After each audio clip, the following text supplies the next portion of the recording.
నిర్మల్ జిల్లా కేంద్రంలోని అతి పురాతనమైన శ్రీ లక్ష్మీ వెంకటేశ్వర స్వామి దేవరకోట దేవస్థానం శనివారం గోవింద నామస్మరణతో మారబోగింది. ఈ సందర్భంగా ఆలయ ప్రాంగణంలో స్వామివారికి పల్లకి సేవ, ప్రత్యేక పూజా కార్యక్రమాలు చేపట్టారు.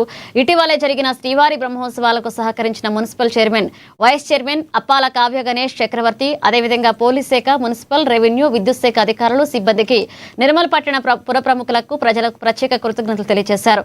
అందరి సహకారంతోనే బ్రహ్మోత్సవాలను విజయవంతంగా పూర్తి చేసుకున్నామన్నారు. అలాగే ప్రతి శనివారం ఆలయంలో ఉదయం పల్లకి సేవ, మధ్యాహ్నం అన్నప్రసాద వితరణ, రాత్రి పూజ అనంతరం భక్తులకు అల్పాహారం ఏర్పాటు చేస్తున్నట్లుగా పేర్కొన్నారు. పట్టణ ప్రజలందరూ ప్రతి శనివారం దేవస్థానానికి వచ్చి స్వామివారి కృపకు పాత్రలు కావాలని కోరారు.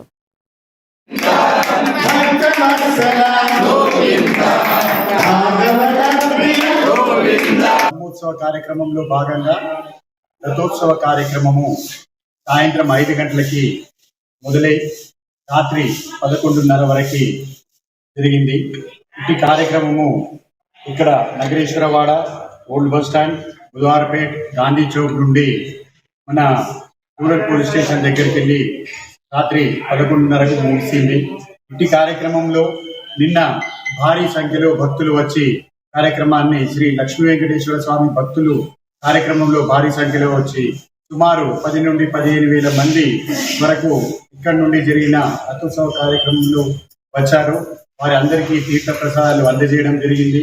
మరియు విశేషంగా వచ్చిన భక్తులు మరియు మున్సిపల్ చైర్మన్ గారు మరియు కౌన్సిలర్లకి పేరు పేరున ధన్యవాదాలు. మరియు ధార్మిక పరిషత్ సభ్యులందరికీ కూడా నమస్కారము. దగ్గరుండి మన రథోత్సవ కార్యక్రమాన్ని ముందుంచి ప్రతి ముందట నడుస్తూ మా అందరినీ నడిపించిన ప్రతి ఒక్క ధార్మిక సంస్థకు కూడా మేము శుభాభివందనాలు తెలుపుతున్నాము.